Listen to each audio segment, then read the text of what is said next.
大家好，我真是没有想到，把玉米面倒入木耳里面，出锅原来这么好吃。饭店一份卖48，在家做成本不到3元钱，好吃美味，营养又解馋。下面我们跟着视频看一下是怎么做的吧。首先，我们根据家里人口的多少来准备适量的木耳，放在一个漂亮的大碗里面。其次，往里面加入1勺食用盐，这样可以给木耳进行一个消毒杀菌的好处。再加入1勺小苏打。小苏打的去污分解能力很强，可以分解木耳表面的农药残留和脏东西、灰尘什么的。其次，再往里面加入30度左右的温水，一定要用温水哦。放进来之后，用手轻轻的给它搅拌一下，把食用盐和小苏打给它搅至化开。最主要的是加入这2样食材，可以加快木耳泡发的速度。好了，像这样就可以了，盖上盖子，放在这里3分钟就能泡发好了。时间到，我们的木耳泡好了，大家看一下，泡了满满一大碗，个个都是又肥又大的，柔韧度非常的好，像这样就可以了。然后我们给它捞出，放到一个大点的碗中，加入适量的长江水，下手给它洗一下。洗的时候尽量给它多清洗2遍。最后洗干净之后，再次给它捞出控水，尽量把里面的水分给它挤干一些。水分挤干之后，再次给它放到一个大碗里面。接着我们往里面加入少许的食用盐，给木耳入个底味儿。用筷子充分的给它搅匀。接下来往里面倒入适量的玉米面粉。玉米面不需要倒的太多，倒进来之后，用筷子充分的把它搅拌均匀。使每片木耳上面都均匀的沾上一层玉米面。最后我们一直给它搅拌至像视频中这样就可以了。然后锅中水烧开，放入篦子，把拌好的木耳放进来给它蒸一下。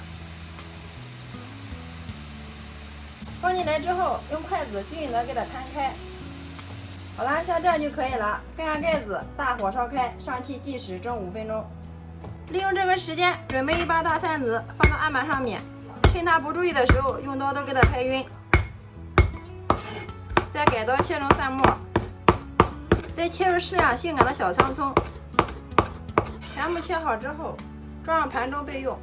木耳蒸好之后，我们给它倒在一个大点的碗中，用筷子均匀的给它扒开，一股淡淡的玉米的清香味扑鼻而来呀，真的是太香了。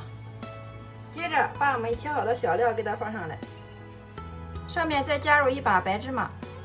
1小把花椒，再迅速给它泼上滚烫的热油，激发出蒜和葱的香味儿。接下来我们给它调一下味儿，加入少许的食用盐，少许的白糖提鲜，少许的鸡精，适量的生抽，淋入适量的小磨香油，再淋入适量的香醋利口，然后用筷子充分的搅匀。搅拌均匀之后，美味即成，然后装在一个漂亮的盘子中，端上桌就可以给家人美美的享用了。真的是色香味俱全呀，看着就让人食欲大增。好啦，像这样一盘非常好吃又有营养的蒸木耳就制作完成了。大家看一下，颜色非常的漂亮，哇，已经忍不住了，先来替大家尝一下。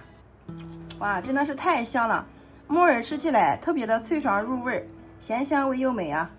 一口下去，浓浓的蒜香味儿，还有玉米面的清香味儿，真的是尝上一块根本就停不下来。家里面来客人了，来上一盘这样的蒸木耳，真的是超有面子哦，比大鱼大肉还要香。喜欢的朋友可以收藏起来，有时间做给家人尝尝吧。做法也是非常的简单，木耳的营养非常的丰富，多吃对我们的身体好处非常多。每次木耳这样做，首先光盘的就是它。真的是太香太好吃了。好啦，今天的美食就分享到这里啦。大家如果感觉我的视频对你有所帮助的话，麻烦动动您发财的小手，帮忙评论转发支持一下吧。非常感谢你的观看与支持，我们下个视频再见。